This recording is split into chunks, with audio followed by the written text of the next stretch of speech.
नमस्कार मित्रों, हमारी चैनल में तमाરું स्वागत है। लोकप्रिय टीवी शो तारक मेहता का उल्टा चश्माના ચાહકો ફરી એકવાર ખુશ થવાના છે। તેઓ જે સમાચારની રાહ જોઈ રહ્યા હતા તે આવી ગયા છે। નિર્માતા હશે ત્યારે મિત્રો નિર્માતાઓએ દિશા વકાણીની જગ્યાએ એક નવી દયાબેન શોધી કાઢી છે। અગાઉ ત્યારે દિશા વકાણીને આ શોમાં દયાબેનની ભૂમિકા ભજવી હતી। લોકો જેઠાલાલ દિલીપ જોશી સાથેની તેની જોડી ખૂબ જ ગમતી હતી, પરંતુ જ્યારે દિશા વકાણી 2018માં વેકેશન પર ગઈ ત્યારે શોમાં પાછી ફરી ન હતી। આ સમય દરમિયાન શોની ટીઆરપી પણ ઘણી પર અસર પડી હતી, પરંતુ હવે નિર્માતાઓએ ચાહકોને સારા સમાચાર આપ્યા છે।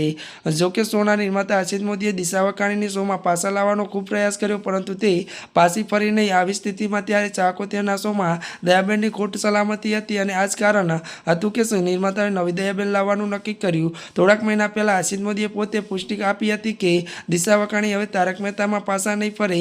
હવે સમાચાર આવ્યા છે કે નવી દયાબેન મળી ગઈ છે। દિશા વકાણીનો વિકલ્પ હર્ષિત મોદીએ શોધી કાઢ્યો છે। ત્યારે મિત્રો આજના માટે આટલું જ। અમારી ચેનલમાં નવા હોય તો અમારી ચેનલને લાઇક, શેર અને સબસ્ક્રાઈબ કરી દેજો। ધન્યવાદ।